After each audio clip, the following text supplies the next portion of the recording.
Assalamualaikum warahmatullahi wabarakatuh. Alhamdulillahirabbil alamin. Wabihi nasta'inu ala umurid dunya waddin. Wassalatu wassalamu ala asyrafil mursalin Sayyidina Muhammadin wa ala alihi wa sahbihi ajma'in, amma ba'd. Faya ayyuhal hadirun, usikum wa nafsi bitaqwallah faqad fazal muttaqun.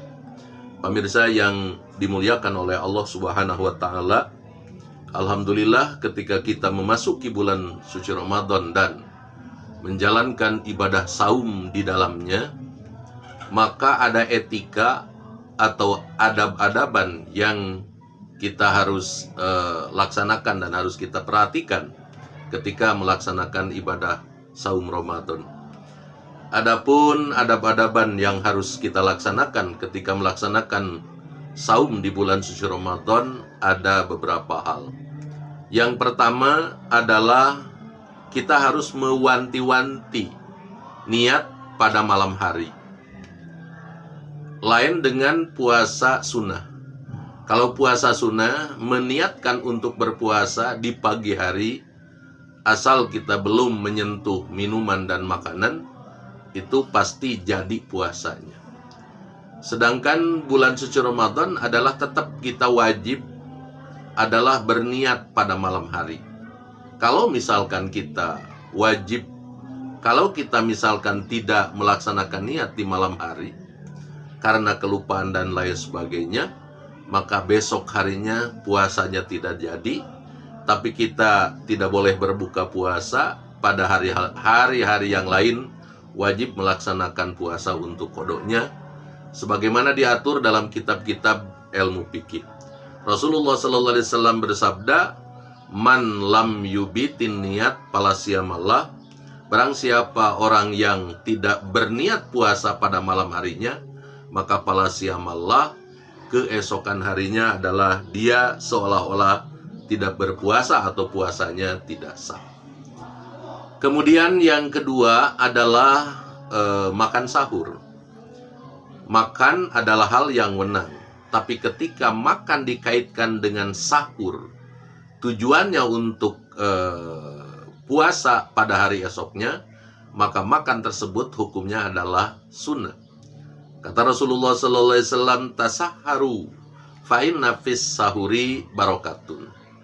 Bersahurlah kamu sekalian, karena di dalam makan sahur itu adalah terdapat berkah dari Allah Subhanahu wa taala. Kemudian diatur di dalam ilmu fikih, makan sahur itu boleh walau bi surbil ma'i au bi lukmatin. Boleh dengan seteguk air atau dengan sesuap nasi. Yang penting diniatkan untuk bersahur. Dan sebaiknya sahur ini adalah diakhirkan, jangan terlalu malam. Boleh jam 12 makan sahur, jam 1 makan sahur, tapi sebaik-baiknya adalah diakhirkan sebagaimana sunnah daripada Rasulullah Sallallahu Alaihi Wasallam. Yang ketiga termasuk adab-adaban berpuasa adalah takjilul fitri, menyegerakan buka puasa. Apabila sudah yakin waktu maghrib, apabila sudah yakin matahari sudah terbenam, maka di dalam hadis Rasulullah SAW menyatakan, "An-nasu bi khairin ma'ajilul fitra." Artinya orang-orang senantiasa ada dalam kebajikan selama dia menyegerakan buka puasa.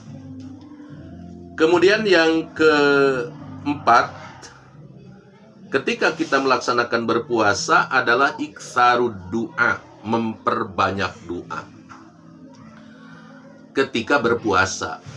Artinya kalau ketika berpuasa berarti dimulai daripada terbit fajar hingga terbenam matahari, itu kita puasa kita. Karena di malam hari semuanya tidak ada yang puasa, dan puasa tidak ada di malam hari.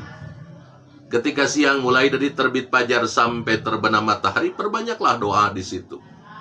Momentum yang agung di bulan suci Ramadan ini adalah satu kesempatan untuk memperbanyak doa kehadirat Allah Subhanahu wa taala. Di dalam sebuah hadis, salasud da'wat mustajabah. Ada 3 kelompok orang yang berdoa dan doanya pasti akan dikabulkan oleh Allah Subhanahu wa taala. Doanya akan didengar oleh Allah Subhanahu wa taala. Yang pertama adalah dakwatul walid ala waladihi. Doa ayah bunda kepada anak-anaknya. Oleh karena itu, anjuran kepada orang tua, kepada seorang ayah, kepada seorang ibu, doakan anak-anak dengan doa yang terbaik. Karena doa orang tua kepada anak-anaknya didengar dan dikabulkan oleh Allah Subhanahu wa taala. Yang kedua adalah dakwatus shaim, doanya orang-orang yang sedang berpuasa. Oleh karena itu, ketika umat Islam, ketika kita melaksanakan puasa Ramadan, perbanyaklah berdoa untuk kebaikan diri pribadi, kebaikan keluarga, keberkahan keluarga, masyarakat, dan lain sebagainya. Baik untuk kebaikan di dunia maupun untuk kebaikan di akhirat. Dan yang ketiga adalah dakwatul mazlum, doanya orang yang teraniaya. Hati-hatilah dengan orang yang teraniaya, dengan orang yang terpinggirkan, dengan orang yang tercabut hak-haknya. Itu doanya didengar oleh Allah, doanya akan dikabulkan oleh Allah Subhanahu wa taala. Mudah-mudahan di momentum bulan suci Ramadan ini kita semua dapat memperbanyak doa-doa untuk kebaikan keluarga kita, untuk kebaikan diri kita, baik di dunia maupun di akhirat. Demikian, wallahul muwaffiq ila aqwamit thoriq. Wassalamualaikum warahmatullahi wabarakatuh.